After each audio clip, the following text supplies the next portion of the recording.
Share screen. Oke, apakah sudah kelihatan? Kelihatan, Kak. Oke, terima kasih. Jadi, untuk soal PA pertama, bakal fokus kepada A, persamaan akuntansi dasar. A sama dengan L tambah E. Jadi, seperti yang kita ketahui nih, dalam akuntansi itu, aset sama dengan liability tambah equity. Di sini kita coba jabarin. Jadi dalam aset itu ada namanya seperti cash, account receivable, prepaid, expense, lalu misalnya ada equipment gitu. Nah, ini untuk bagian aset. Nah, jadi sebenarnya kita membuat dari kiri ke kanan itu berdasarkan apa sih kalau aset? Kita membuatnya berdasarkan likuiditasnya. Nah, kalau ditanya likuiditas itu apa? Likuiditas itu secepat apa dia untuk menjadi cash. Jadi, inti utama kita adalah cash fokus utamanya. Kalau cash, ya dia udah memang cash, sangat liquid. Kalau account receivable, oh dia tinggal kita tagih ke orangnya. Penjualannya kan sudah ada, tinggal kita tagih, udah jadi cash.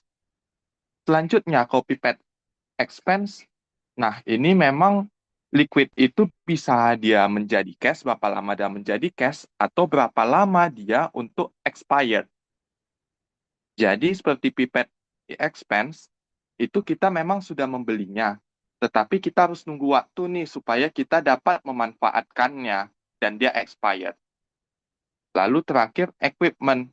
Equipment ini kita masa pakainya pasti lama. Misalnya, let's say kita punya rumah. Kita punya rumah pakainya lebih dari 10 tahun dong, misalnya 20 tahun. Kayaknya dia tidak liquid. Atau kalau kita mau ngejual rumah, kita butuh waktu yang lama ngejualnya. Oke, itu untuk bagian aset. Terus liability, kita mungkin kelompokkannya dua aja.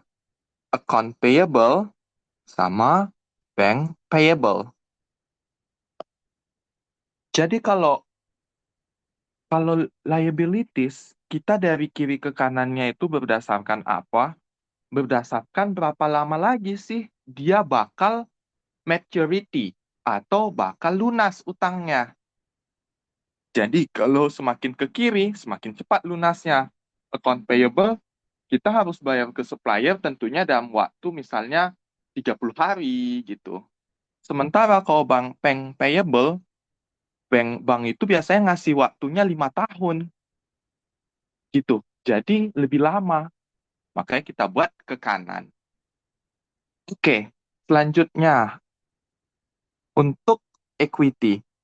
Jadi kalau untuk equity yang perusahaan basic ya, ada owner's capital.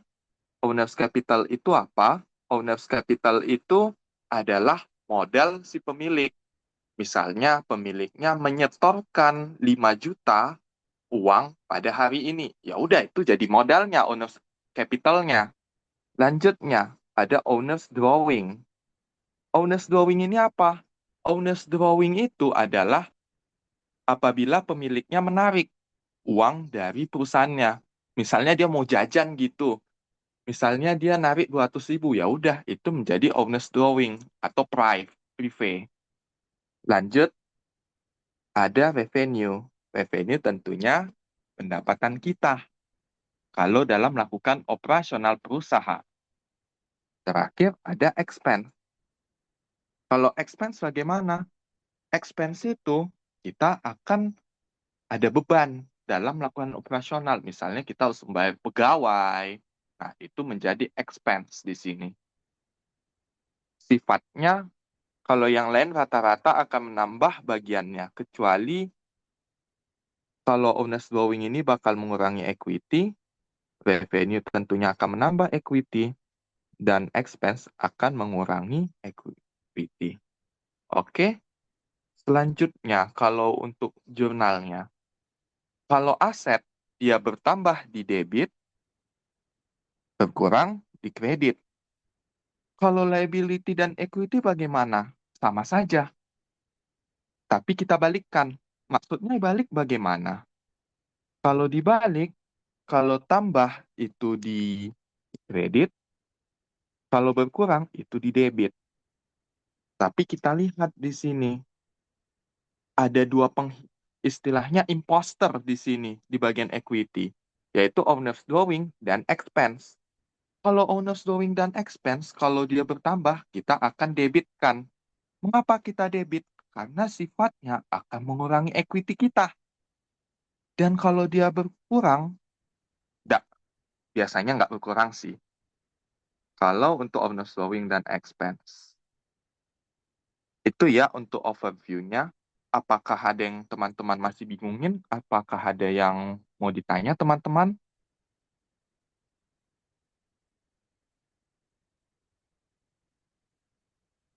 Teman-teman aman ya?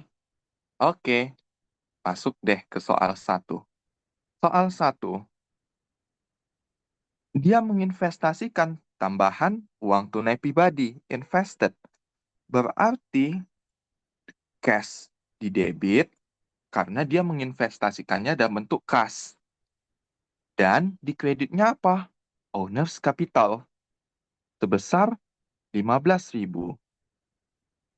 Kalau ada teman-teman yang tanya, kalau misalnya diinvestasikannya berbentuk vehicle, ya udah vehicle-nya di debit ya. Oke, lanjut nomor 2. Ini yang pertama kita diminta jurnal umum dulu ya teman-teman. Oke, nomor 2. Dia membeli kendaraan bekas 20.000. Berarti ini sebagai vehicle sebesar 20.000. Kalau teman-teman mau nulis equipment, boleh juga sih. Tapi prefernya teman-teman lebih detail, vehicle atau mesin gitu kalau di ujian nanti. Terus dari 20.000 itu, dia bayarnya 3.000 cash, mungkin sebagai DP-nya ya. Berarti cash-nya berkurang. Kalau cash berkurang, aset berkurang di kredit sebesar 3.000. Terus dia sisanya minjam ke bank. Kalau dia minjamnya ke bank, berarti liabilitas kita, utang kita nambah. Makanya dia dikredit, bank payable, besar 17.000. 17.000 dapat dari mana? 20.000 dikurangi dengan 3.000. Yang teman-teman harus balance dalam ngejurnal debit kreditnya. Kalau ada yang nanya, kalau misalnya bank payable-nya diganti notes payable bagaimana? Aman, boleh.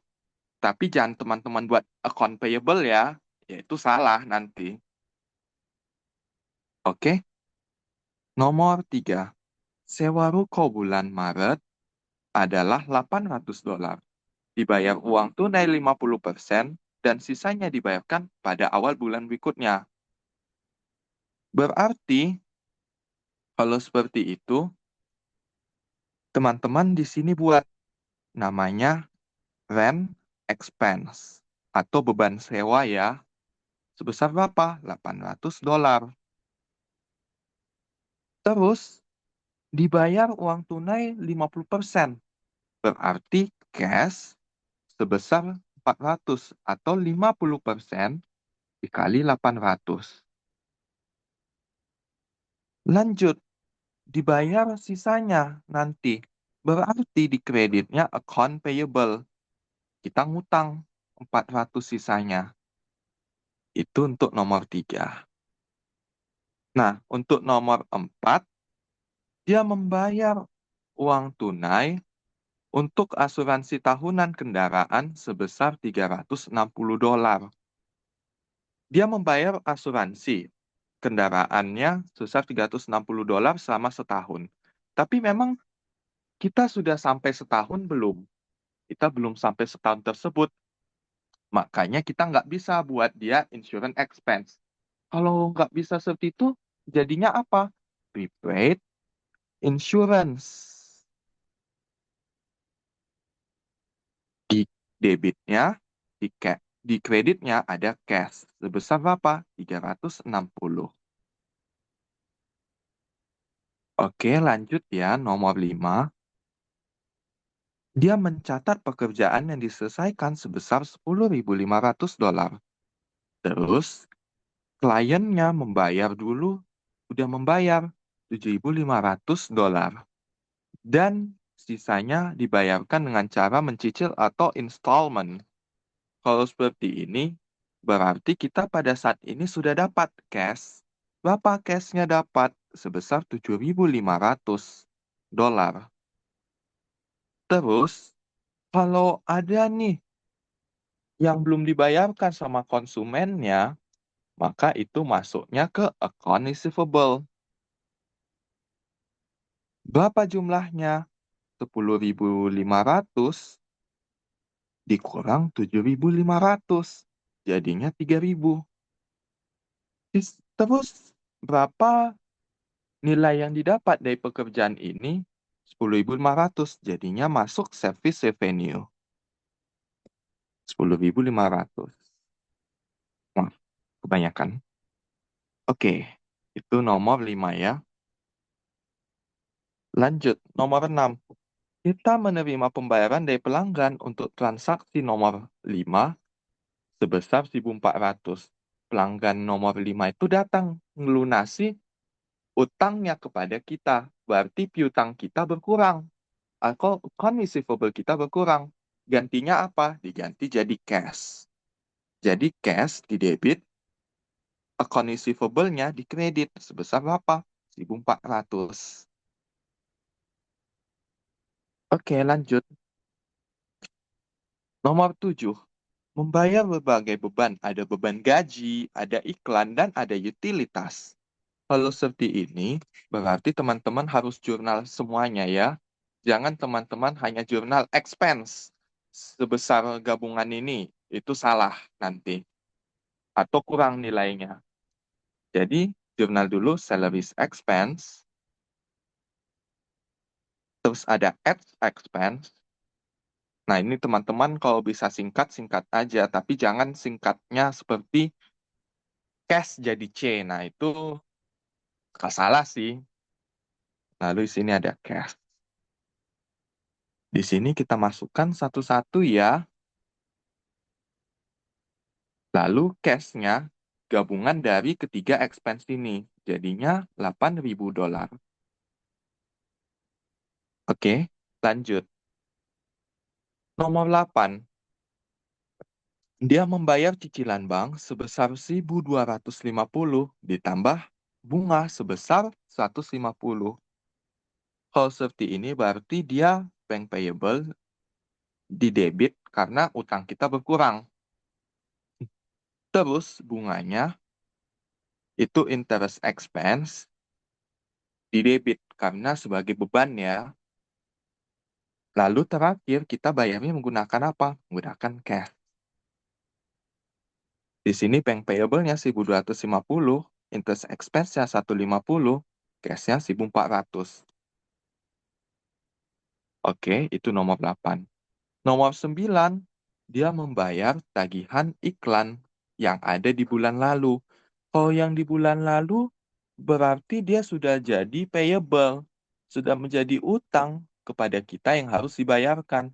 Jadinya, kita buat di debitnya account payable, di kreditnya kita bayar pakai kas, uang kas kita berkurang. Jadinya besar 500 dan 500 sini. Oke, terakhir untuk nomor ini bagian 1.1. Dia menarik uang tunai $700 untuk keperluan pribadi. Seperti yang aku bilang tadi, kalau pemiliknya mau jajan, berarti dia owner's drawing. Owner's drawing, meskipun dia di bagian equity, tapi karena dia mengurangi equity-nya, jadi dia di debit jurnalnya. Oke, jadi kita buat di sini, owner's drawing, add cash, start 700. Oke, sampai sini teman-teman, apakah ada pertanyaan?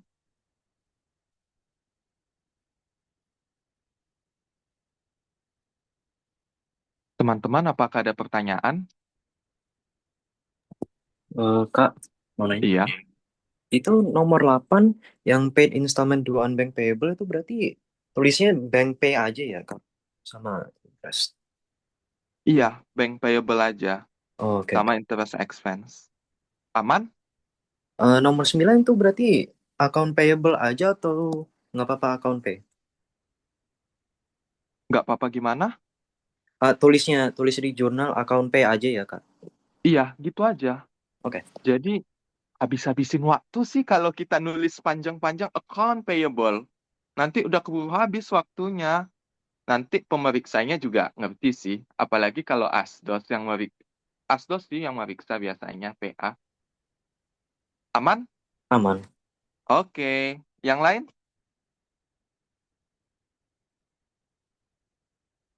Aman ya. Oke, kita sekarang masuk ke dalam tabelnya. Nah, di tabel ini banyak orang salah. Orang nggak teliti. Jadi perlukan ketelitian ya di sini. Sama teman-teman, kalau ketemu tabel ini, teman-teman jangan expense-nya itu misalnya salaries expense, advertisement expense, utilities expense, teman-teman jabarin sampai 3 kolom. Itu habis-habisin ruang. Jadi teman-teman cukup gabungin ke expense saja ya. Oke, yang pertama, jadi sebenarnya kita tinggal nyalin dari jurnal yang di atas. Kita yang pertama, cash-nya bertambah 15.000.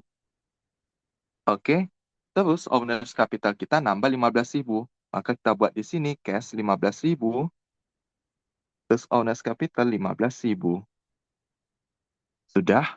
Oke, selanjutnya vehicle kita di sini nambah 20.000, tapi kas kita berkurang 3.000 dan bank payable kita bertambah 17.000. Oleh karena itu, cash kita di sini minus 3.000.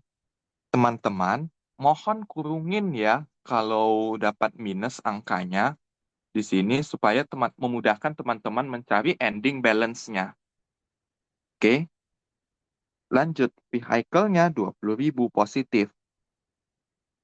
Terus bank payable-nya di sini 17.000. Bertambah ya dia. Oke, lanjut. Untuk rent expense-nya bertambah 800. Kita tulis di sini 800. Terus cash-nya di sini berkurang 400. Jadi sini kita tulis minus 400. Selanjutnya, di sini kita lihat ada account payable yang bertambah sebesar 400. Jadi kita buat di sini 400. Oke, itu nomor 3. Nomor 4, prepaid insurance kita bertambah 360. Kita tulis di sini 360. Lalu berkurang di sini cash kita sebesar minus 360. Itu nomor 4.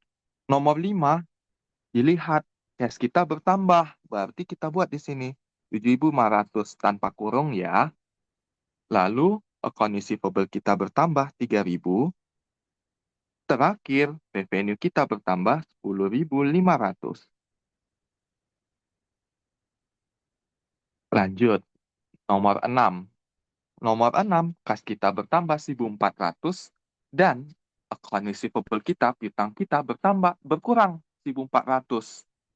Jadi kita buat di sini kasnya 1.400, di sini account receivable-nya dalam kurung 1.400. Lanjut, nomor 7. Nah, ini ada gabungan nih ketiga-tiganya. Kalau seperti ini bagaimana? Gabungin aja di nomor 7 jadi 8.000 di expenses-nya. Lalu di kas-nya minus 8.000. Lanjut, di nomor 8 kita lihat dia kas-nya berkurang 1.400. Lalu di sini bank payable-nya berkurang 1.250. Lalu di sini interest expense-nya berkurang 150. Kita masukkan ke sini. Maaf, kita tidak usah. dapat minus ya di sini. Oke, lanjut ya. Nomor 9. Membayar tagihan iklan bulan lalu sebesar 500. Berarti account payable-nya utang kita berkurang 500. Selanjutnya, kita bisa lihat di kas-nya berkurang juga 500. Terakhir, owner's drawing. Di sini dia ada 700 dan mengurangi kas kita sebesar 700. Nah, sama aku mau bilang, kalau untuk owner's drawing dan expense, teman-teman kalau mau dikurungin juga nggak masalah ya. Mengapa nggak masalah? Biar memudahkan teman-teman juga bahwa owner's drawing dan expense ini memang akan mengurangi equity kita. Jadinya kalau minus menjadi tanda bahwa equity kita berkurang karena dua bagian ini. Oke, sekarang ending balance-nya kita jumlahin deh semuanya. Jadi di sini ada 9.540, di sini ada 1.600, di sini ada 360, di sini ada 20.000, di sini ada minus 100, di sini ada 15.750, di sini ada 15.000, di sini ada 15.000, di sini ada minus 700, di sini ada 10.500, dan terakhir di sini ada 8.950. Oke, itu untuk problem 1.1 yang B. Apakah teman-teman memiliki pertanyaan? Atau kecepatan atau masih ada yang kurang jelas? Udah aman ya? Oke, lanjut di problem 1.2. Nah, aku kan kemarin waktu jadi Astos PA ngeceknya problem 1 dan di mirip kayak ini sih soalnya. Dan banyak yang salah sih di sini. Jadi paling hanya 5% orang yang mendapatkan full point di problem 1. Meskipun teman-teman anggap ini mudah, mohon teliti ya. Oke, problem 1.2. Teman-teman diminta apa di sini? Diminta mengisi yang tanda tanyanya ini apa. Kalau teman-teman yang masih bingung, apa sih tips dan triknya kalau di sini? Tipsnya adalah teman-teman cari mana bagian di statement of profit or loss, owner's equity, dan statement of financial position yang paling sedikit tanda tanyanya. Oke, kita hitung. Statement of profit or loss ada dua. Ini berarti nanti dulu. Statement of owner's equity hanya satu, net income. Statement of financial position, ada 4. Berarti kita sudah tahu pasti statement of owner's equity yang harus kita cari. Lalu bagaimana nih? Jadi, untuk mendapatkan net income, teman-teman harus jabarin dulu rumusnya. Apa sih rumus owner's capital ending-nya? Rumus owner's capital ending sama dengan back beginning owner's capital-nya, terus ditambah investment, terus ditambah net income, dikurang owner's drawing.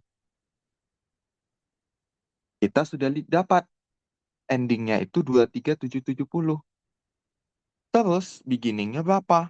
Beginningnya 12.000. Investmentnya 3.000. Net income-nya, ini yang kita tanya, yang ditanya. Terus dikurang 1.800. Maka teman-teman pindah ruas, teman-teman bakal dapat net income-nya sama dengan 10.570. Jadi kalau sudah dapat, kita masukin ke sini 10.570. Nah, sudah dapat net income-nya. Berarti di sini 10.570 dong. Oke, kalau sudah seperti ini, kita udah bisa dapat advertising expense-nya. Bagaimana caranya? Caranya, net income itu kan dia sama dengan revenue dikurangi expense-nya. Net income-nya kita udah dapat 10.570. Terus, revenue-nya 12.560. Dikurangi total expense-nya 1.990.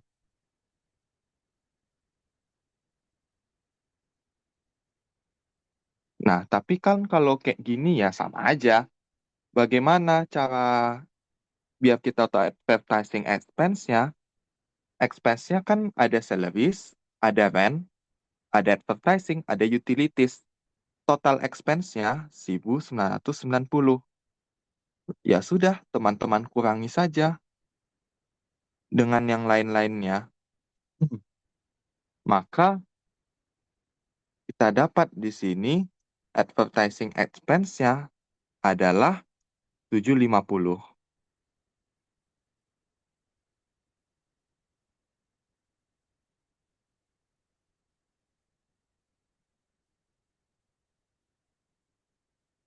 Oke, lanjut di sini kita masuk ke statement of financial position.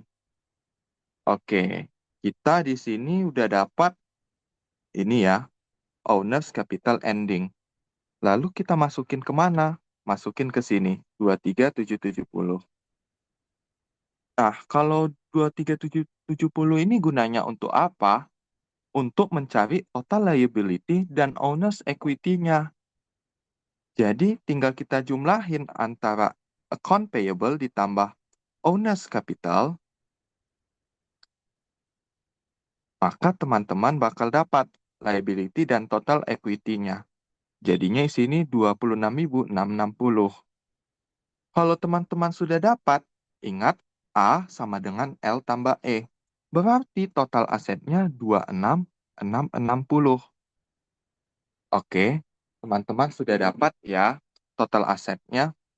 Untuk dapat cash-nya bagaimana? Tinggal teman-teman kurangi saja 26.660 dikurang 2.430 kurang 1.340 kurang 7.000. Pasti sisanya adalah cash. Jadi berapa cash-nya? 15.890. Oke.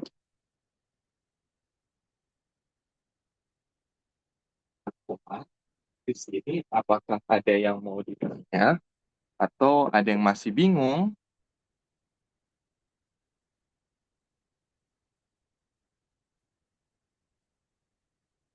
Udah aman?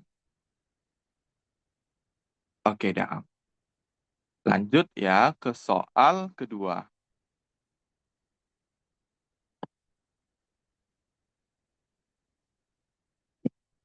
Mungkin?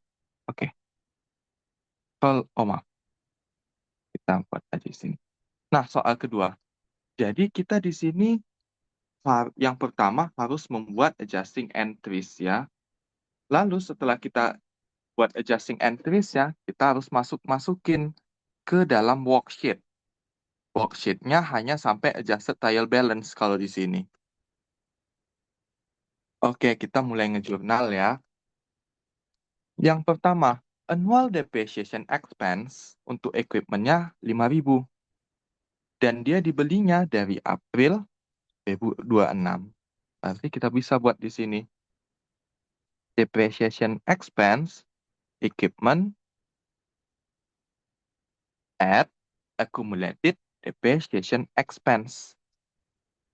Di accumulated depreciation, di equipment. Nah, kalau seperti ini, kita nggak bisa langsung buat 5.000. Kenapa? Karena dari April tanggal 1 2026 sampai Desember tanggal 31 2026 itu ada waktu 9 bulan. Jadi kita hanya bisa membuat expense yang menghitungnya di 9 bulan ini. Jadi bagaimana rumusnya? Rumusnya 9 per 12 dikali 5.000. Oke, Di sini, maka depreciation expense equipment-nya 3.750 dan accumulated depreciation equipment-nya 3.750. Oke, kita sudah dapat nomor 1. Lalu yang kedua, unearned service revenue for 6-month contract beginning November 1 tahun 2026. Dia selama 6 bulan ya, service revenue-nya, dan kita sudah menjalani 2 bulan. Berarti kita sudah bisa mengakui 2 bulan itu sebagai revenue kita. Udah bukan unearned service revenue lagi. Kalau seperti itu bagaimana? Berarti di sini, di debitnya unearned service revenue itu termasuk liability ya, karena asumsinya unearned service revenue itu kita udah dikasih uang, tapi kita belum melaksanakan kontraknya pada saat itu. Ya, itu di kredit, lah itu di debit, maaf, di kreditnya service revenue. Bagaimana rumusnya? Berarti 2/6, teman-teman kalau dia di awal bulan seperti 1 November, teman-teman bisa asumsiin sama seperti 31 Oktober ya. Maka kita bisa lihat di sini 2/6 dikali dengan berapa service revenue unearned-nya. Kita lihat di sini, unearned service revenue. Kita lihat di sini 10.800. Ya sudah, kita kalikan dengan angka yang di sini. Di sini kita dapat 3.600, sini dapat 3.600. Oke, lanjut di nomor 3. Nomor 3, pinjaman dari banknya dimulai dari 1 Februari untuk 12 bulan. Di sini dapat kita lihat interest rate-nya 12% per tahun. Maka kalau seperti ini bagaimana? Kita lihat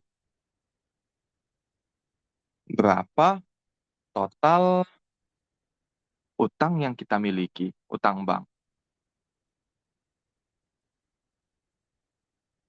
Bank payable-nya berapa? 25.000. Udah, kita masukin 25.000 di sini. Terus, karena dia dimulainya 1 Februari, berarti bagaimana?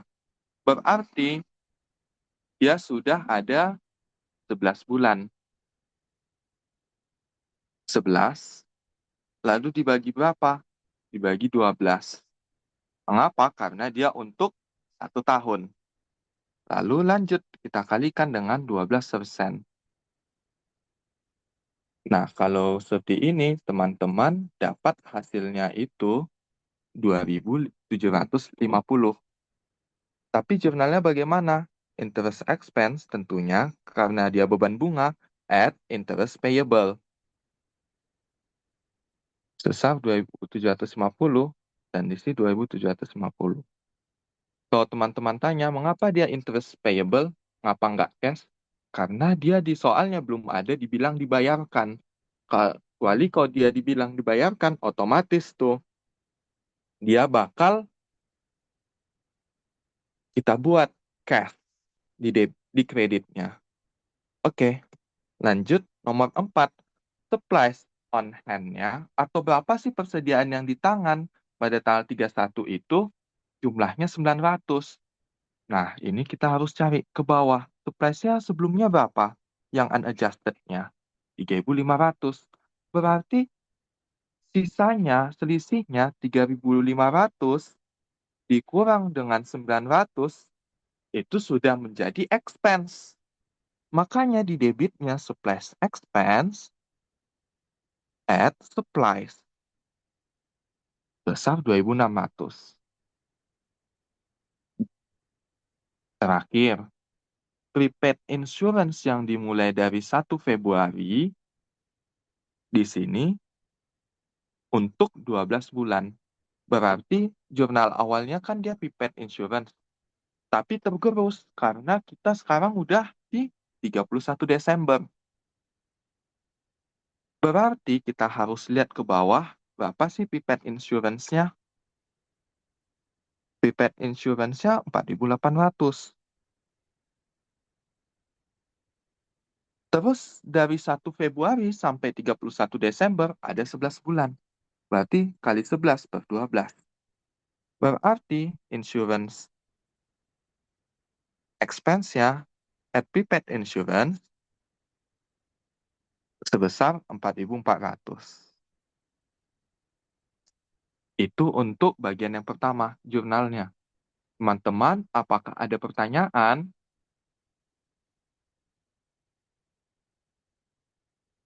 Udah aman ya? Yes. Udah aman. Oke.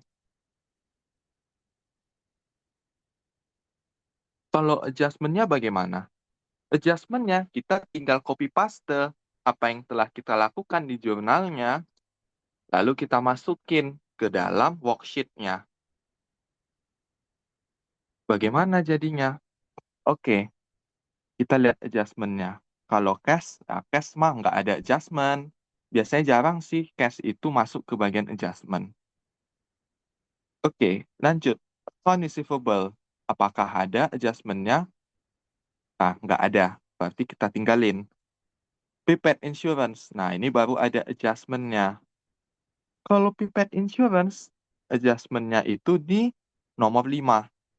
Berarti karena dia dikredit, kita buat di sini prepaid insurance-nya 4.400. Oke, lanjut. Apalagi? Equipment. Nah, equipment nggak ada adjustment-nya. Tapi equipment ini dia ada pacarnya istilahnya. Pacarnya apa? Accumulated depreciation equipment yang menjadi kontra asetnya atau lawan jenisnya. Lalu di accumulated depreciation equipment ini berapa jumlahnya? 3.750. Kalau gitu kita masukin di sini 3.750. Terus account payable apakah ada? Kita lihat di sini, oh nggak ada. Lanjut kita bisa lihat ke bawah. Bank payable apakah ada? Oh nggak ada juga. Lalu unearned service revenue. Nah ini baru ada. Dia di debit sebesar 3.600 ya. Teman-teman perhatikan ya debit kreditnya di sini. Lanjut, owner's capital, oh nggak ada juga. Owner's drawing, oh nggak ada. Service revenue, nah ini baru ada. Sebesar berapa? 3.600 yang di sini.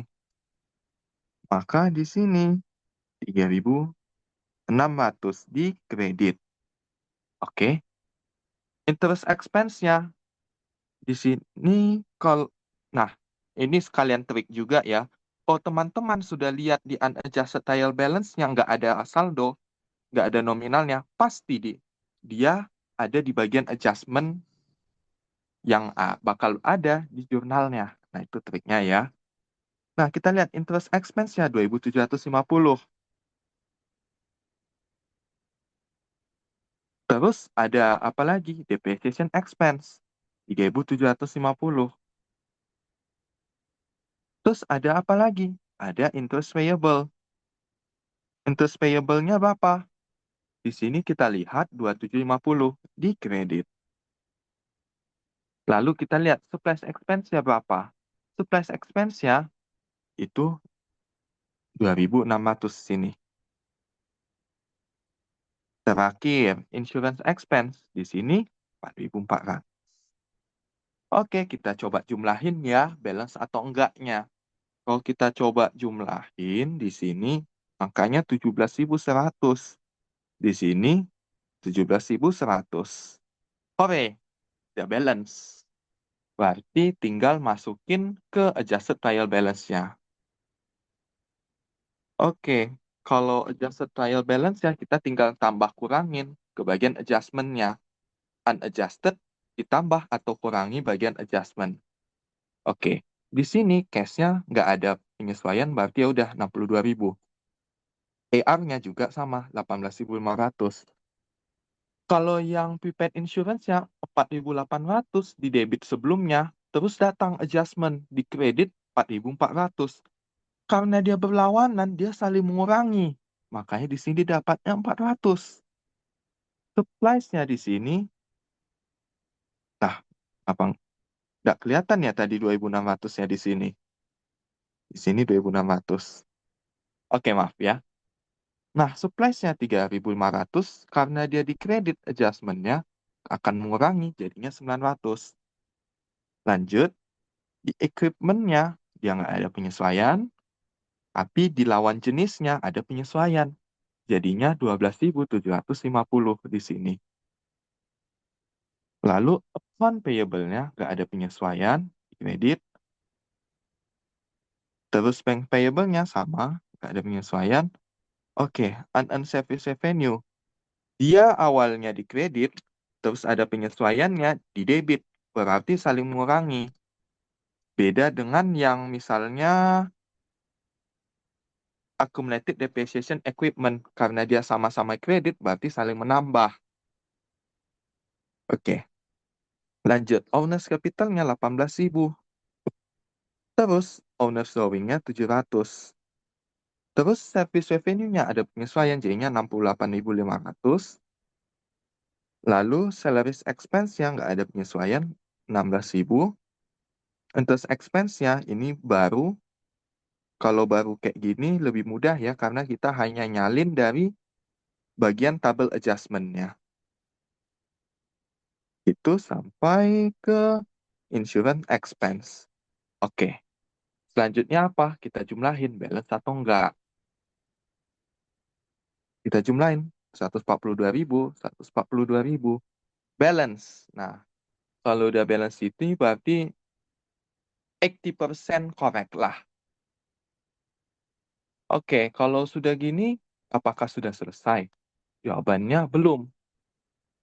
Mengapa belum selesai? Karena diminta apa?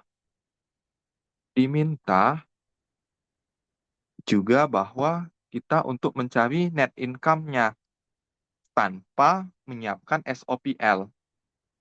Nah, nyari net income tanpa menyiapkan SOPL bagaimana tuh? Berarti kita harus nyari di sini mana yang merupakan komponen SOPL, NI atau net income. Apa aja komponennya? Pertama, service revenue. Oke. Kalau unearned service revenue, apakah itu dimasukkan? Tentunya tidak. Itu imposter. Itu masuk liability. Oke, lanjut. Dikurangi dengan apa? Dikuranginya dengan salaries expense. Expense. Terus dikurangi apa lagi? Selanjutnya dikurangi dengan interest expense. Dikurangi depreciation expense. Dikurangi supplies expense. Dikurangi insurance expense.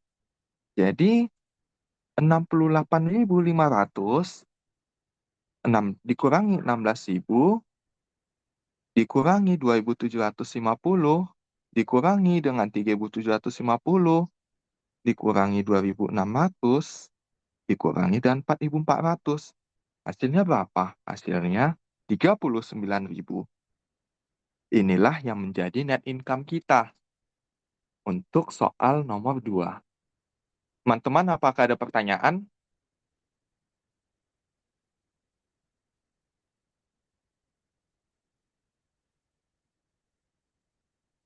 Kalau ada pertanyaan, mohon chat atau on mic juga nggak masalah. Oke, lanjut ya. Kalau gitu, masuk nomor 3. Nomor 3, kita masih berkutat di worksheet. Tapi worksheet-nya kita bakal fokusnya di income statement sama statement of financial position. Oke, kalau seperti ini bagaimana? Berarti kita hanya nyalin aja sih. Kita nggak bakal buat jurnal, kita hanya nyalin dari adjusted trial balance ke dalam income statement dan SOFP. Oh no, sepertinya nggak ke copy ini. Maaf.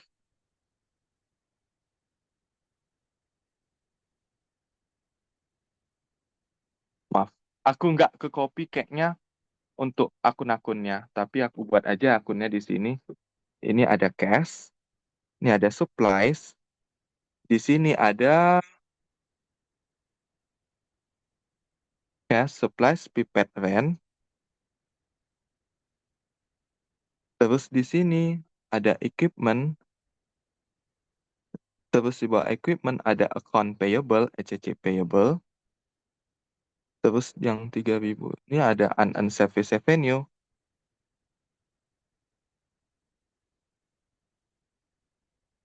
terus 7.500 ini ada bank payable,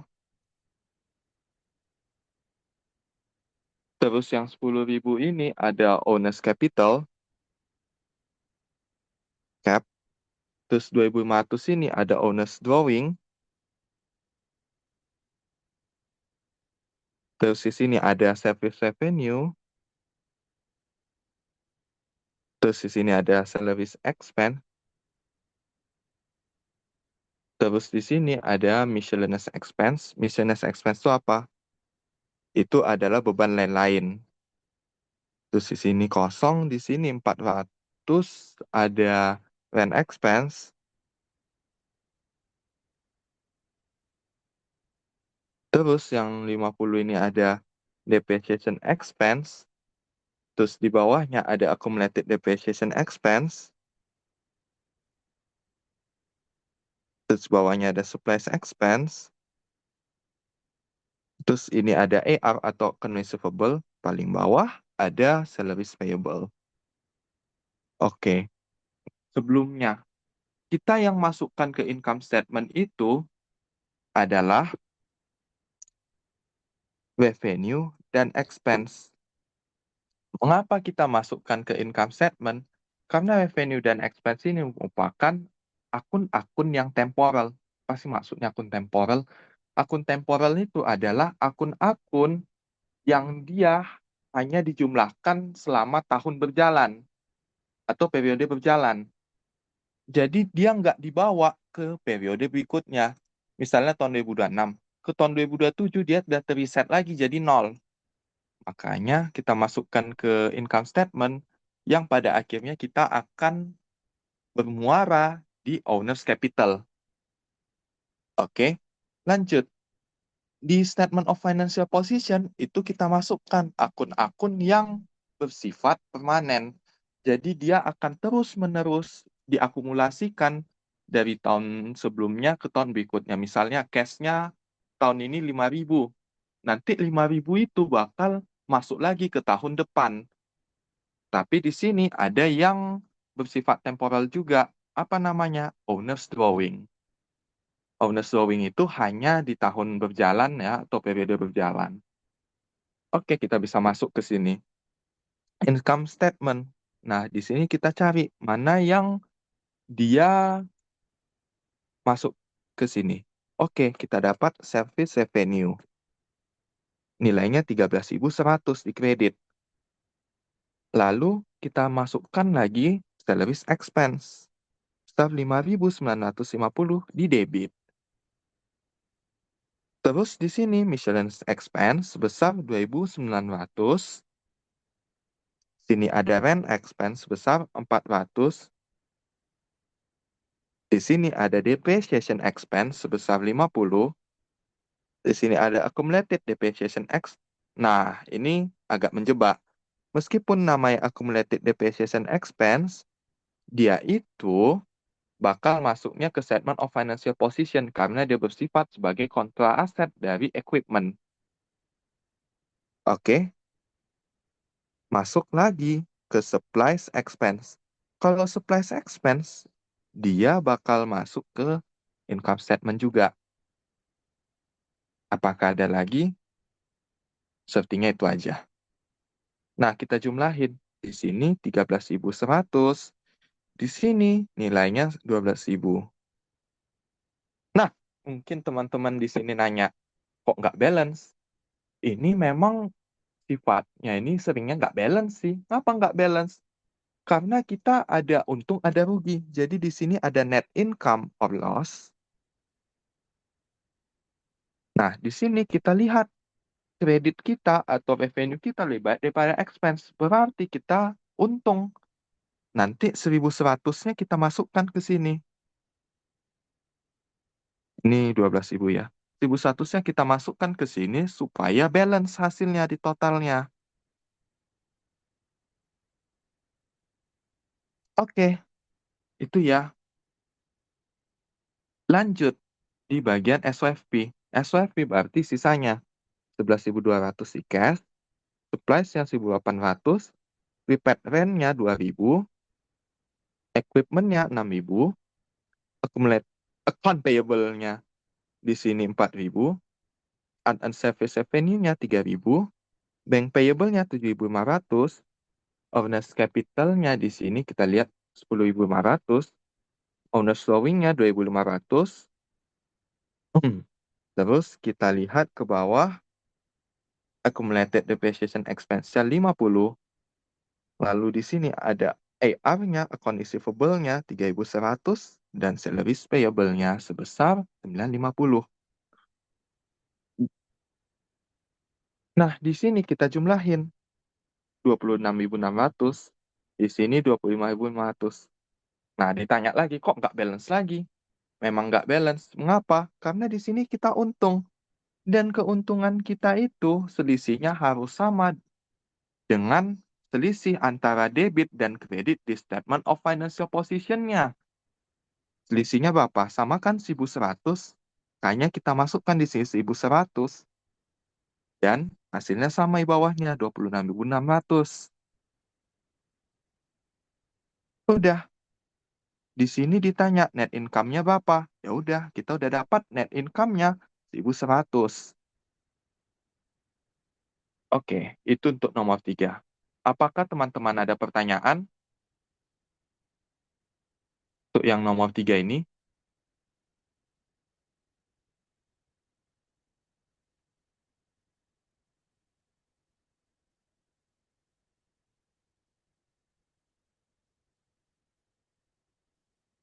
Nggak ada ya?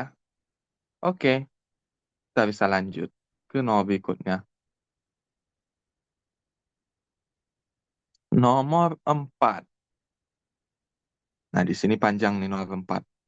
Diminta, kita sudah disediakan adjusted trial balance-nya.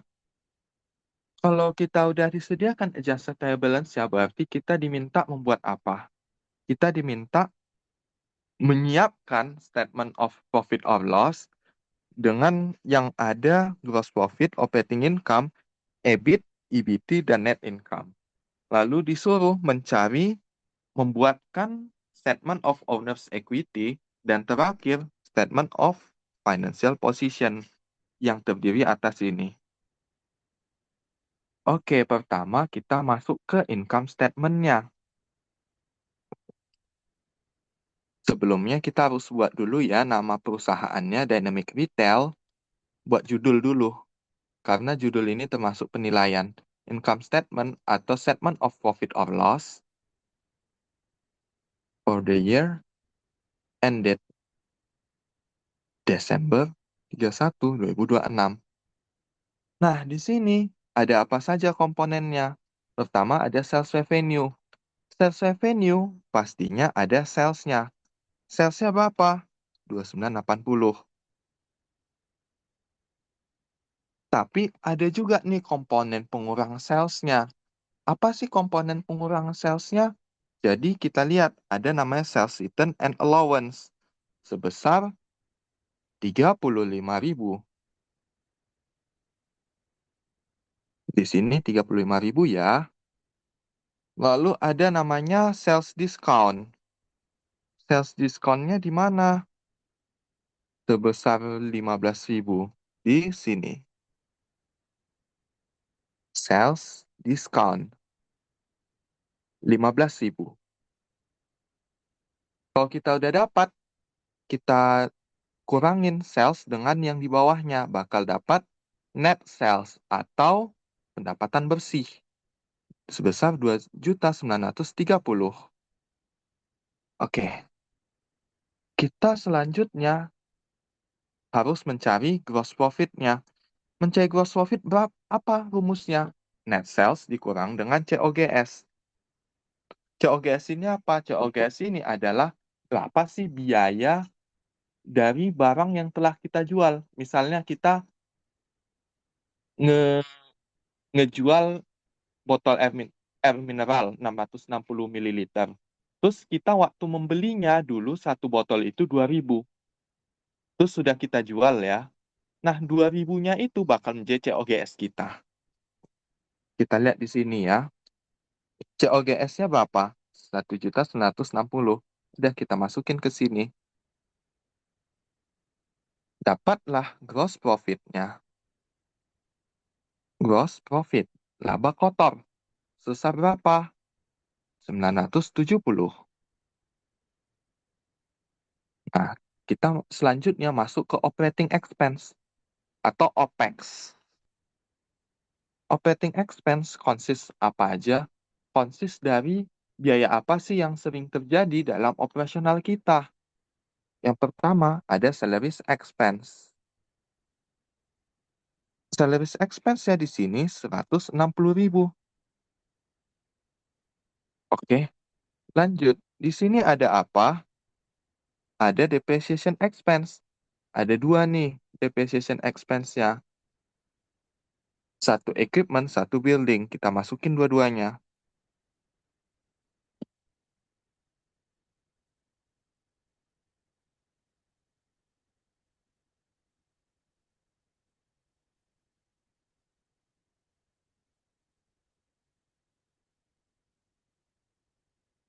Nah, oke.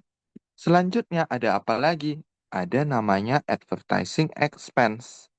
Berapa jumlahnya? 70.000. Lalu ada insurance expense. Berapa jumlahnya? 50.000. Lalu di sini teman-teman bakal dapat namanya total OPEX atau operating expense. Teman-teman jumlahin di sini bakal dapat hasilnya 475.000. Oke, kalau teman-teman sudah dapat, maka teman-teman dapat namanya income from operation. Jumlahnya 495.000. Oke, apakah sudah selesai? Masih belum. Ada namanya other income or expense. Other income or expense ini apa?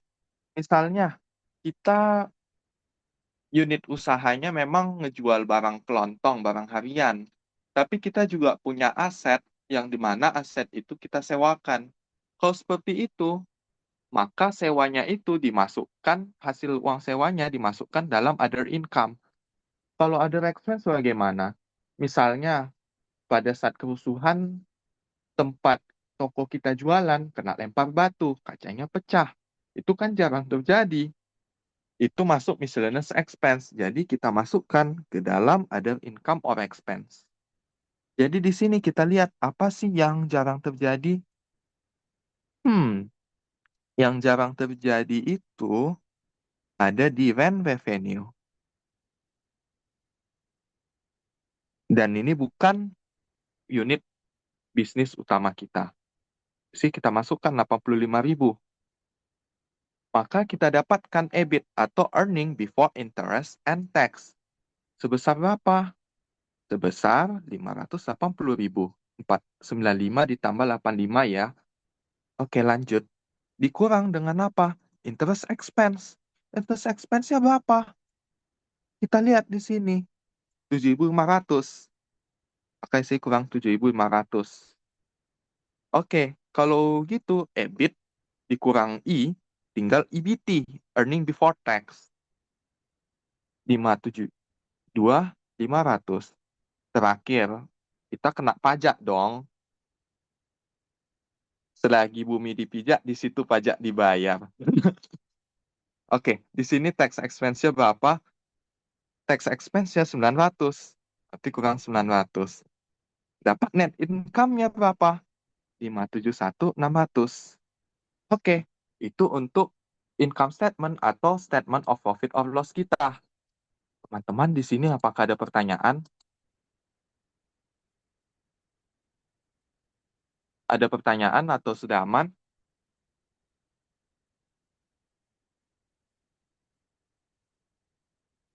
Sudah aman ya. Lanjut.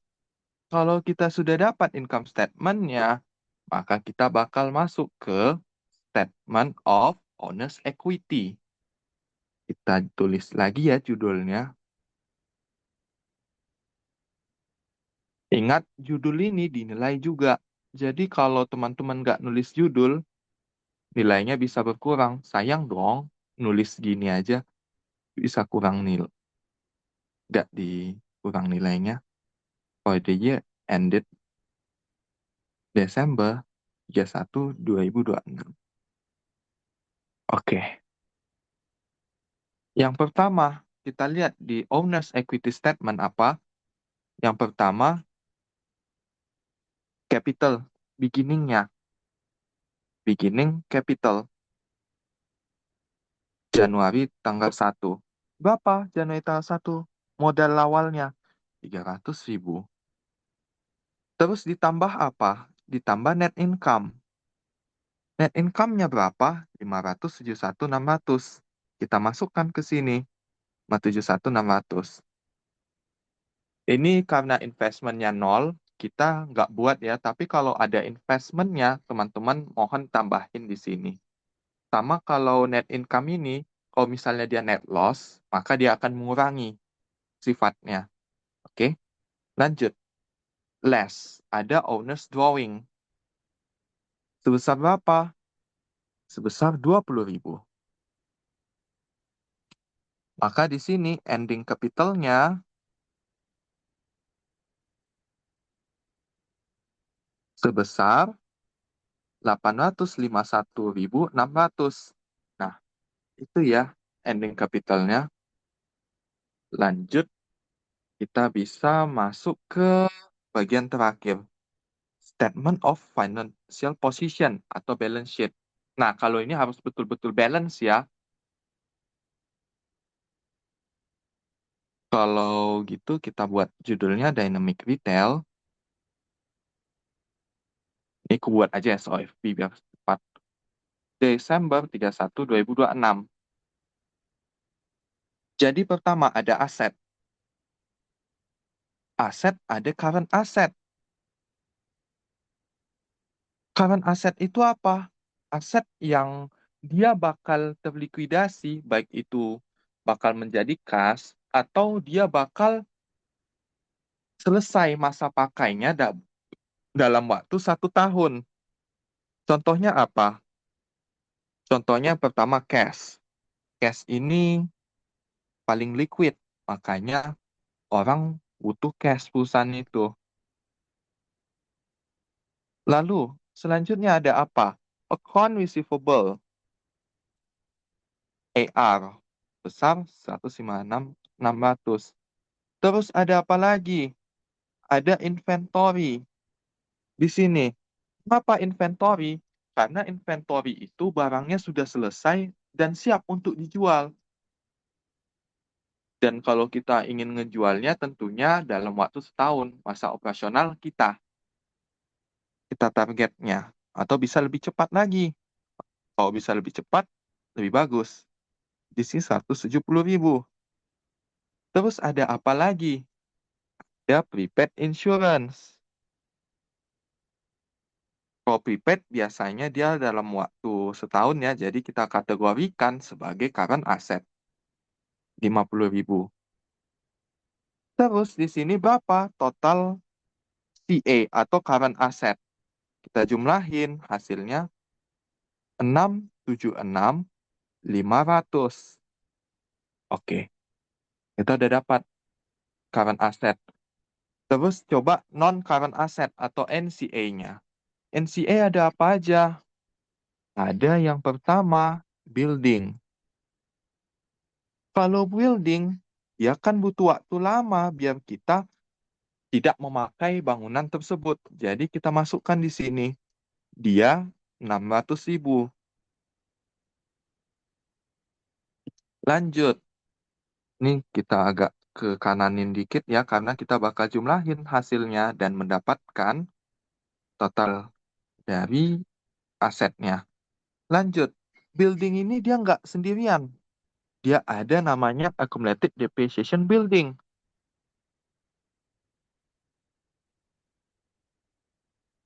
Dia ada lawan jenisnya. Berapa lawan jenisnya? Sebesar 70.000. Ingat dia negatif ya, karena dia lawan jenis. Lanjut, equipment.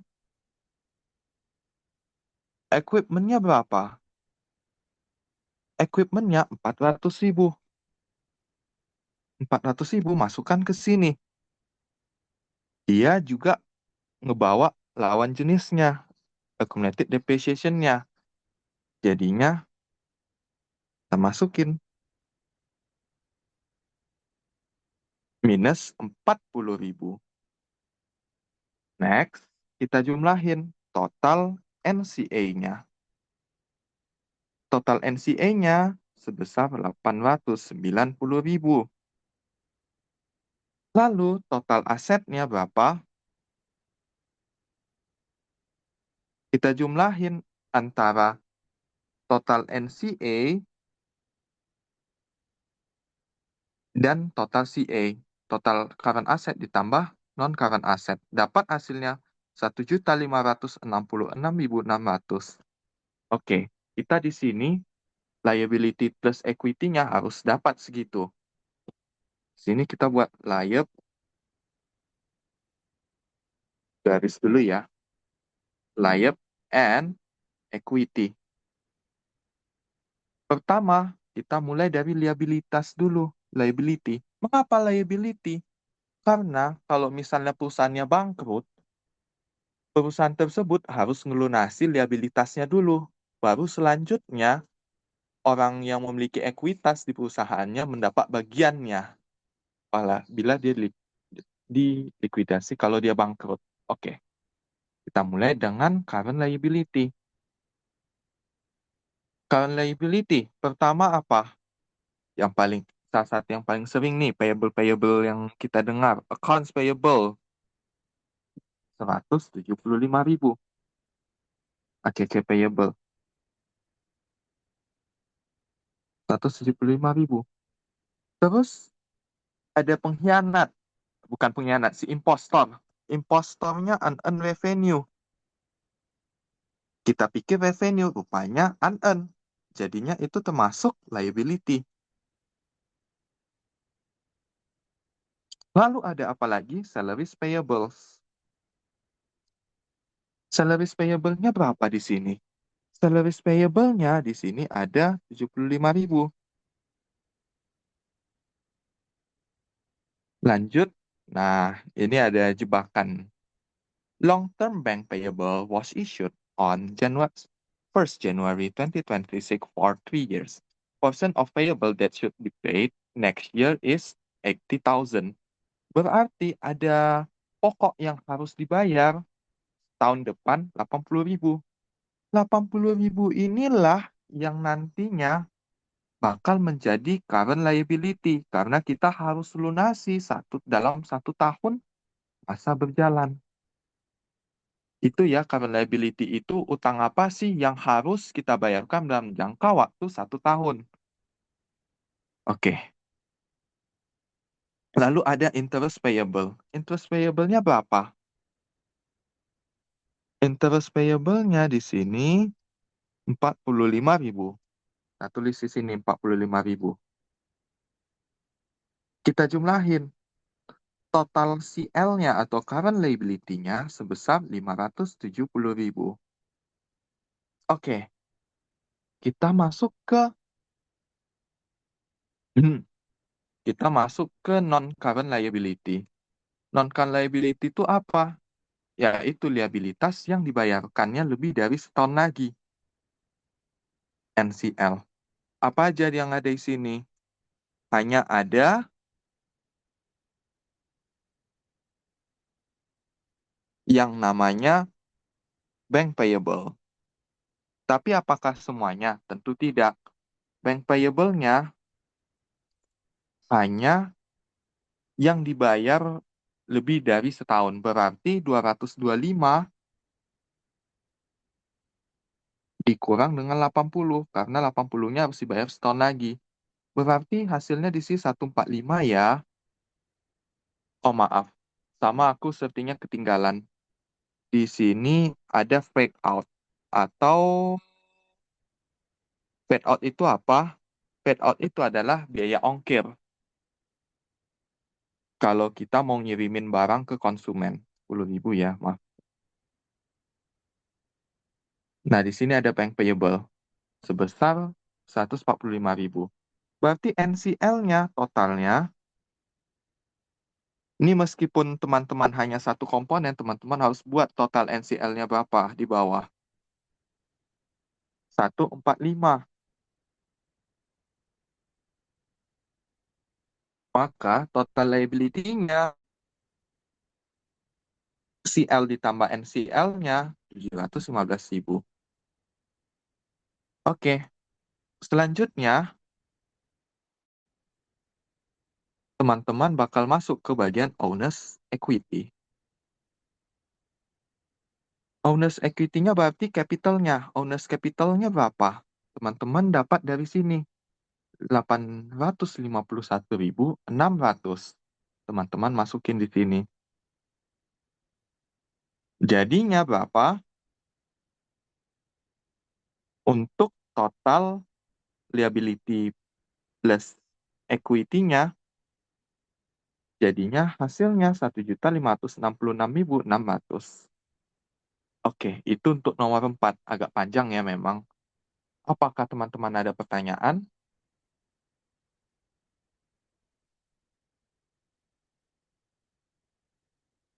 Udah aman? Oke, aku asumsikan udah aman ya. Kalau tidak ada pertanyaan. Oke, terakhir ya. Nomor 5. Problem 5 ini ada problem 5A, ada problem 5B. Yang 5A kita bakal fokus ke inventory. Jadi, inventory ini ada dua sistem dalam penghitungannya. Pertama, perpetual, dua, periodik. Kalau perpetual itu, kita menghitung adanya COGS, cost of goods sold, dan inventory-nya itu setiap transaksi. Jadi kita nggak perlu melakukan stock outnam. Stock outnam itu apa? Stock outnam itu adalah penghitungan berkala untuk menghitung berapa inventory tersisa. Jadi perpetual itu dia setiap lakukan pembelian, setiap ada pembelian, setiap ada penjualan langsung dihitung di situ. Selanjutnya ada periodik. Periodik itu kita ngitungnya setiap stop outnam. Misalnya pada tanggal 31, kita hitung di situ berapa sih sisa inventory tersisanya. Nanti di situ dia bakal mencari cost of goods sold-nya, ending inventory-nya, gitu ya. Oke, selanjutnya ada apa?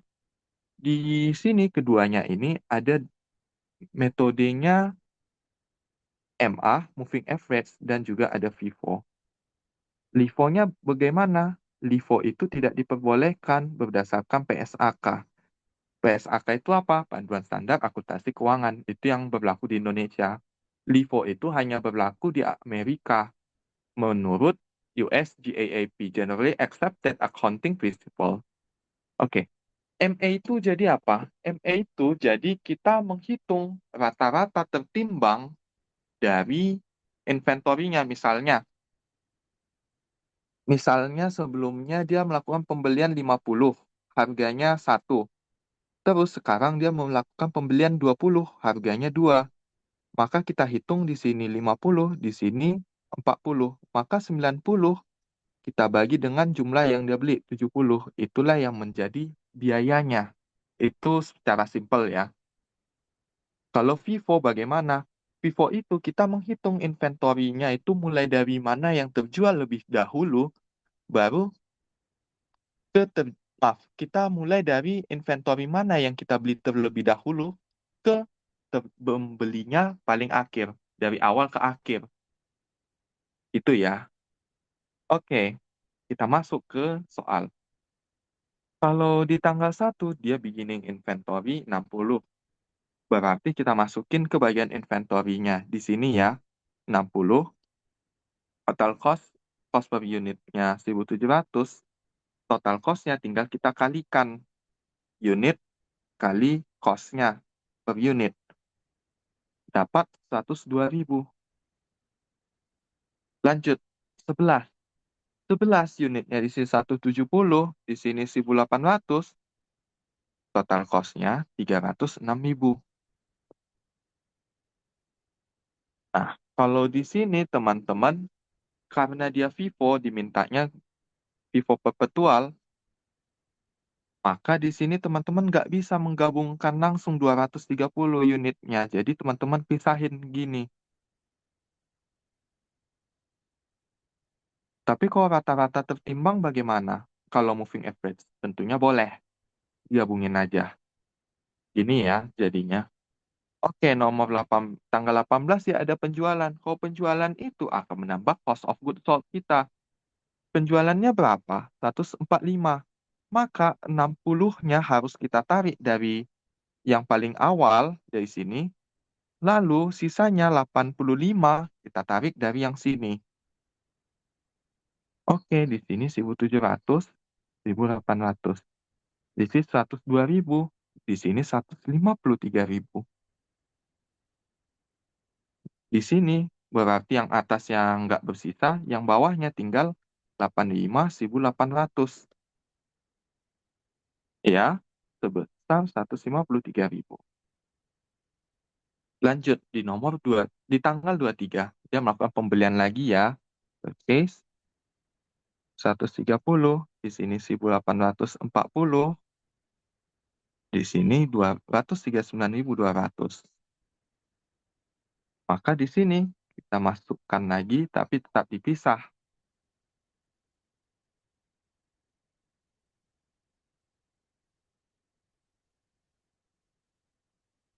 239.200. Oke. Terakhir tanggal 29 dia melakukan sell atau penjualan. Berarti di sini kita lihat number yang dijualnya berapa? 100 unit. Berarti 85-nya dari yang sini, dari yang lebih awal, lalu 15-nya baru kita tarik dari pembelian tanggal 23. Ini 1.800, 1.840. Di sini 153.000, di sini 27.600. Di sini tinggal sisa 115, 1.840, 211.600. Oke, tujuan utama kita apa di sini? Calculate gross profit. Berarti yang pertama, gross profit itu rumusnya apa? Gross profit sama dengan revenue dikurang COGS. Berarti kita cari dulu COGS-nya berapa. Cari COGS bagaimana? Kita jumlahin total yang ada di sini. Kita sumasikan, dapat hasilnya 435.600. Terus kita dapat revenue-nya dari mana? Revenue-nya kita lihat dari sales-nya. Berarti sales tanggal 28 terjual 145 dan di sini harga jualnya 2.700. Lalu sales yang kedua ada 100 unit terjual dikali 2.570. Oke, kedua ini bakal kita kurangi dengan 435.600. Jadi total revenue-nya 648.500 dikurang 435.600, hasilnya adalah 212.900. Itu gross profit-nya yang satu. Oke, gross profit using average period. Kok average period ini lebih mudah. Tapi jangan sampai salah juga di sini ya. Jadi kita buat di sini quantity sold. Di sini ada unit cost. Di sini ada COGS. Kita lihat di sini average cost-nya bagaimana. Average cost-nya adalah total cogas. Cogas itu apa? Cost of good available for sold. Atau berapa unit sih yang tersedia untuk dijualnya? Itu datang dari mana? Dari beginning inventory ditambah dengan purchase, berapa yang kita beli. Oke. Terus total cogas ini dibagi apa? Total cogas unitnya.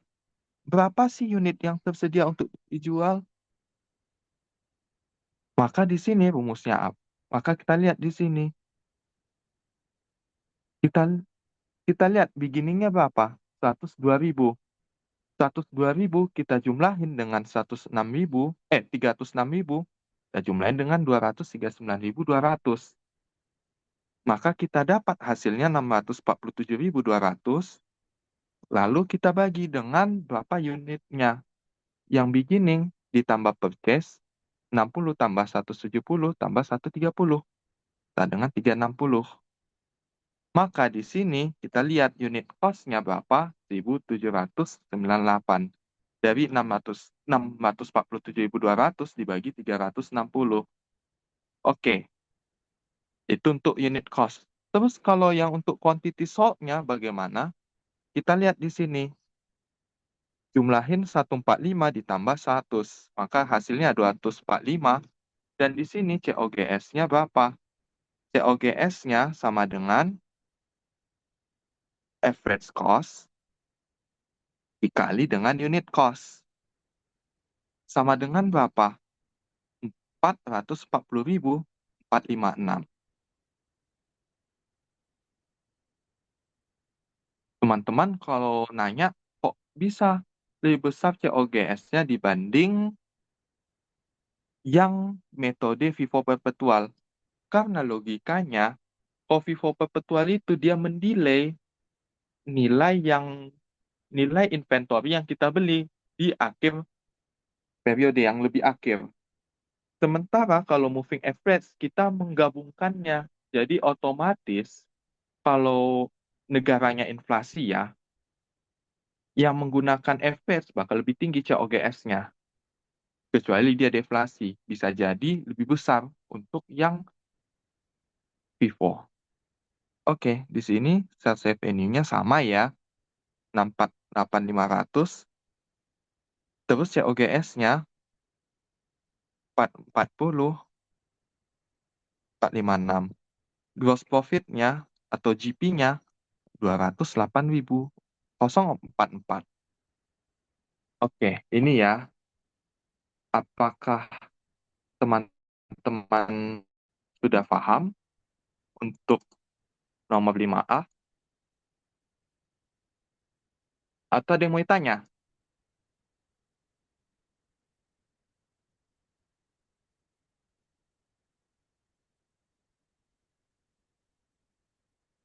Aman nggak? Kalau aman, aku bakal lanjut ke 5B, Bank Reconciliation. Oke, aman. Lanjut ya ke nomor 5B. Nomor 5B. Nah, ada Bank Recon. Mungkin sebelumnya aku kasih tahu dulu ya, apa sih maksudnya Bank Recon ini? Jadi, Bank Recon itu kita ingin menyamakan berapa jumlah kas di dalam buku kita, berapa yang kas kita catat, sama dengan berapa jumlah kas yang ada di bank kita. Mengapa sih ada perbedaan kas ini? Karena adanya delay gitu antara pencatatan di buku dengan di bank. Contohnya delaynya apa? Misalnya kita, tapi ini sebenarnya nggak relevan lagi sih zaman sekarang. Zaman sekarang kita transfer 5 menit juga udah nyampe.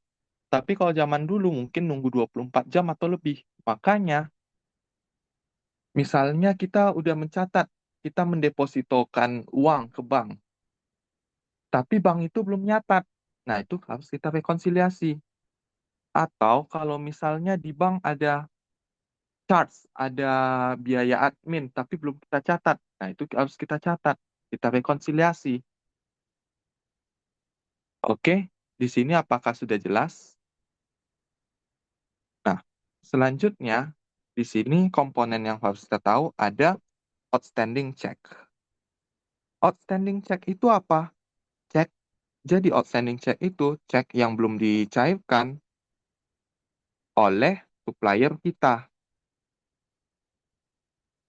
Jadi kan kalau zaman dulu kita kalau mau bayar supplier itu pakai cek. Nah, kalau ceknya ini belum dicairkan, berarti belum tercatat di bank. Nah, itu kita rekonsiliasi. Lalu ada apa lagi? Ada namanya deposit in transit.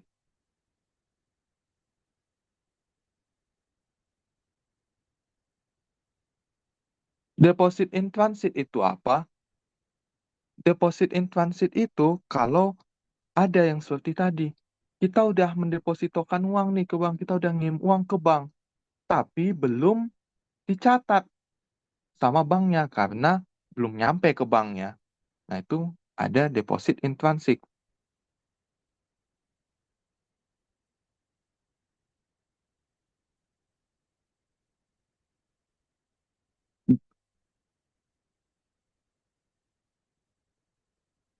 Terus ada apa lagi?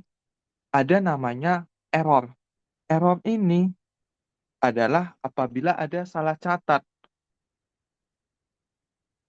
nominal.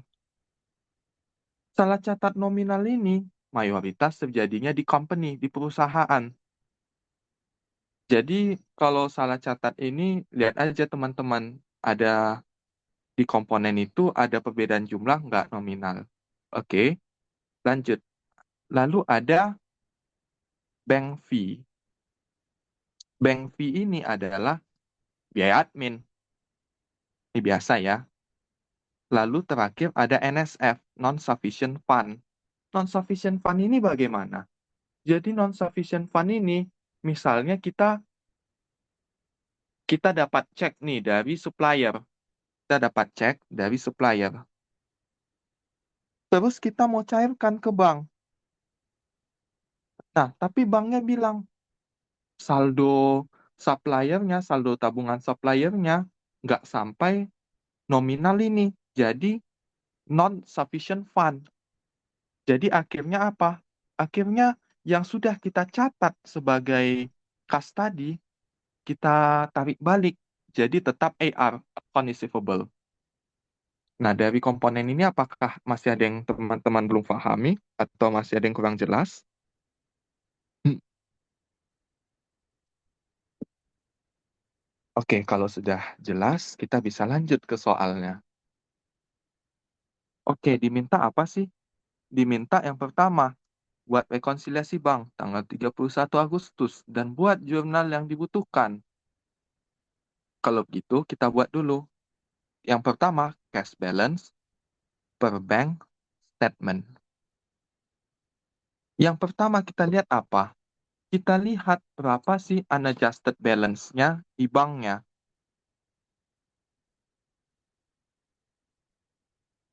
Unadjusted balance di banknya berapa? Kita lihat ke bawah. Nah, maaf. Yang di sini 28.350.200 itu menjadi unadjusted balance di banknya. Jadi teman-teman, kalau mau tahu, teman-teman harus bolak-balik nih. Di sini apakah teman-teman ada pertanyaan?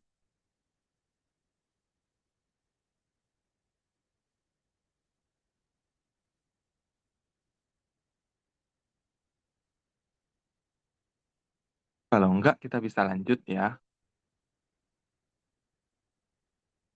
Nah, selanjutnya ada adjustment to bank balance-nya.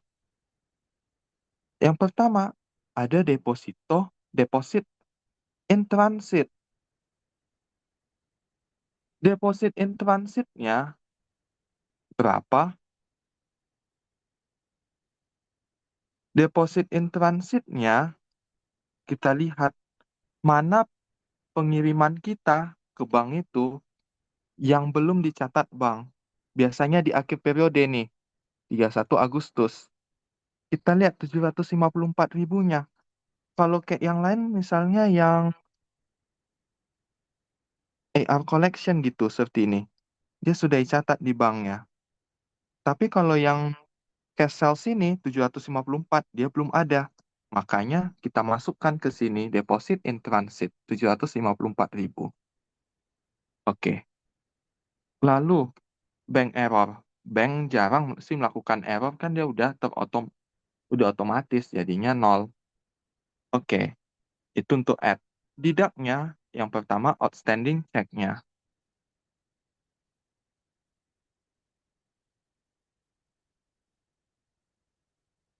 Kalau untuk outstanding check itu kita lihat di sini.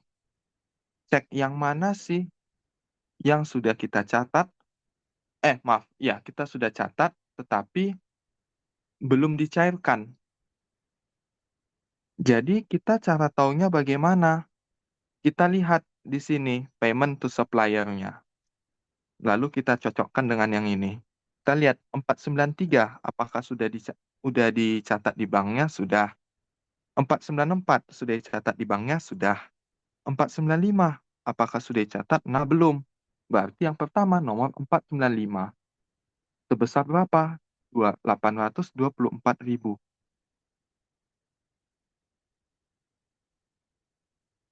Oke.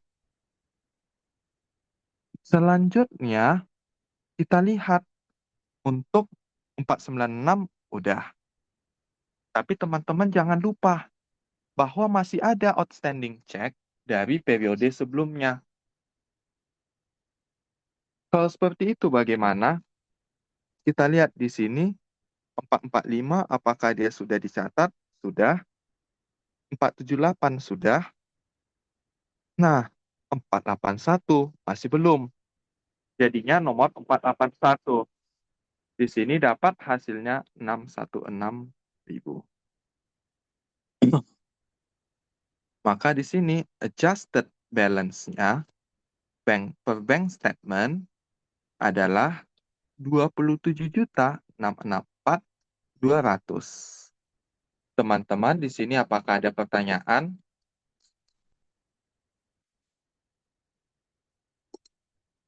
Ada yang masih bingung?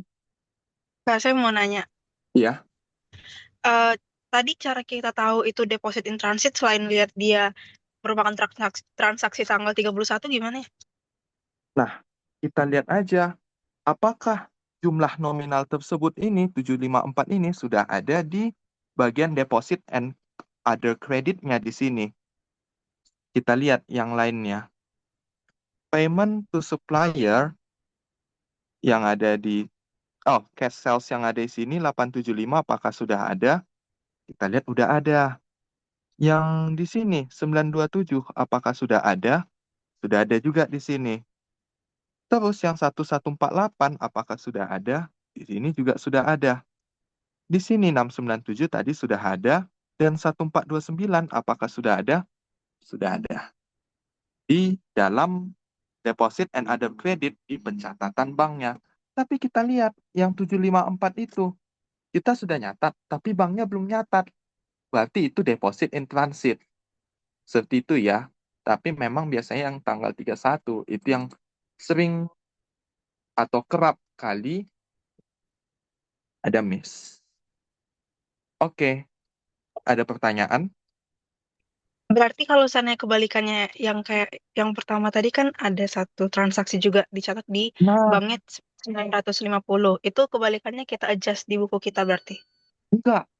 Yang 950 ini logikanya kita sudah kita sudah ngirim ke banknya, tapi banknya belum catat untuk periode sebelumnya. Banknya baru catat di periode ini. Makanya kita bisa lihat tanggalnya tanggal berapa? Tanggal 1. Apakah sudah jelas? Jelas Kak, saya makasih Kak. Saya Oke, sama-sama Jess. Teman-teman yang lain ada mau nanya enggak? Enggak ya? Oke, udah jelas. Oke, kita lanjut cash balance per book statement. Tapi sebelumnya, di sini kan hmm,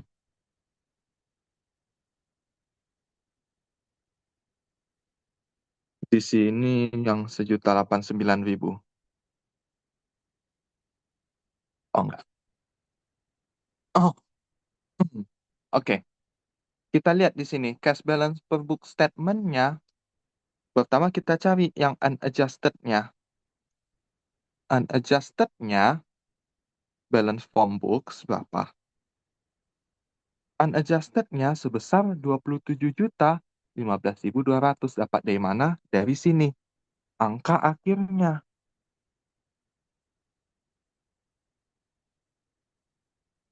Lanjut, di sini adjusted to books balance. Kalau adjusted to book balance-nya, kita menambah apa? Kita menambah koleksi dari konsumen kita yang belum kita catat. Berarti kita harus cari di sini lagi ya. Kita belum catat yang mana di sini. Kita belum mencatat 839.000. Tahu dari mana? Kita lihat di sisi debit kita di General Ledger. Apakah ada nominal 839?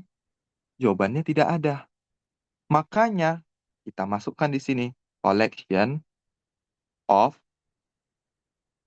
AR customer Z sebesar 839.000. Lalu kita tambah lagi, ada nggak company error-nya? Company error itu kita lihat nominalnya. Kita lihat di ceknya ya. Cek nomor 445. Di sini betul 461.000. Oke, aman ya. Terus untuk yang cek di 493, hasilnya sama 1.230.000. Ini. Terus 478, 274.000. Nah, masih sama angkanya. Lalu 494, 1234. Di sini 494 di sini 1324. Nah, ada perbedaan antara 1.234.000 dan 1.324.000. Di sini kita kelebihan dalam membuat payable-nya. Maaf, kelebihan dalam mengurangi kas kita. Kalau kita kelebihan dalam mengurangi kas kita, otomatis kas kita harusnya lebih besar daripada itu. Berarti company error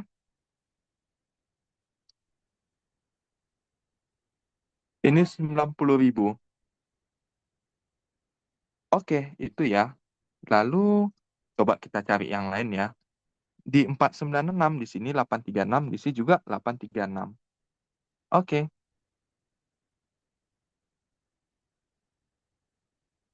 Di sini bank fee charge-nya kita lihat di sini ada service charge yang belum kita masukkan dalam pembukuan kita. Maka itu hasilnya 30.000.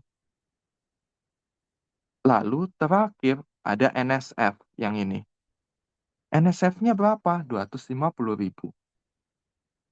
Maka di sini adjusted balance-nya untuk book statement sama, hasilnya 27.664.200. Oke, ini ya untuk bank reconciliation-nya. Apakah ada yang mau ditanya?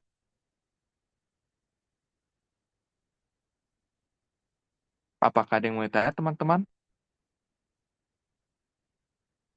Udah aman ya berarti?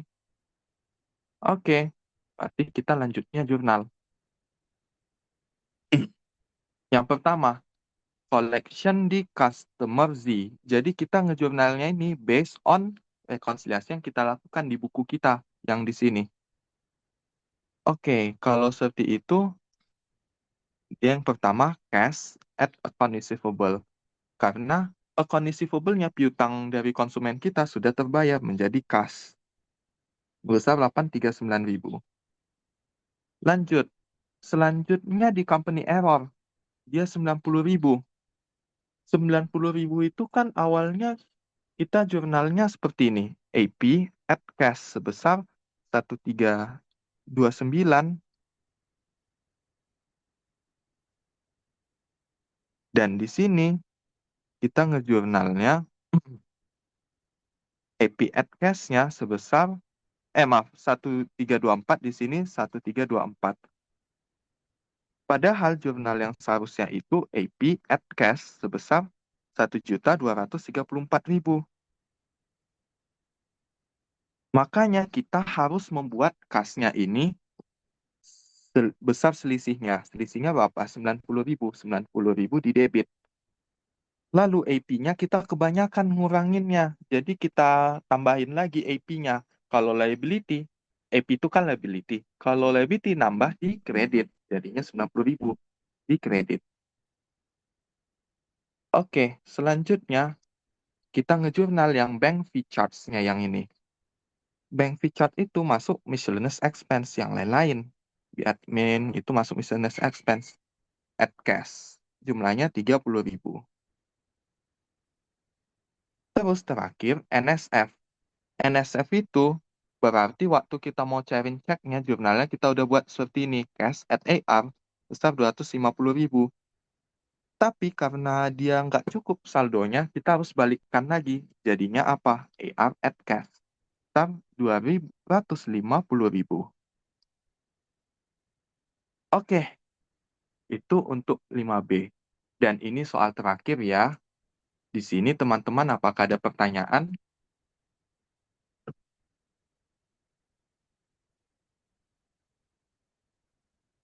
Apakah teman-teman ada pertanyaan? Oke, kalau itu kita udah selesai ya. Kalau teman-teman mungkin ada mau pertanyaan, teman-teman bisa kontak ke line-ku ya. Aku kasih ID line-nya dulu. LKS123. Sama kalau teman-teman mau tambahan bahan juga untuk tambahan bahan belajar PA, teman-teman bisa akses di bit.ly/asisam. Oke, terima kasih teman-teman. Oke, mungkin sekian buat mentoring UTS hari ini. Karena nggak lagi teman-teman yang mau bertanya, tadi kalau memang ada pertanyaan habis ini, mungkin boleh langsung ke ID lainnya Kak Sem aja. Dan nanti buat recordnya bakal diupload di YouTube PLFBUI, begitu juga dengan materi yang ditampilkan hari ini. Oke, mungkin sekian buat pertemuan kita hari ini, dan jangan lupa nanti kita juga ada mentoring di jam 4 buat matkul matematika keuangan. Thank you so much, guys.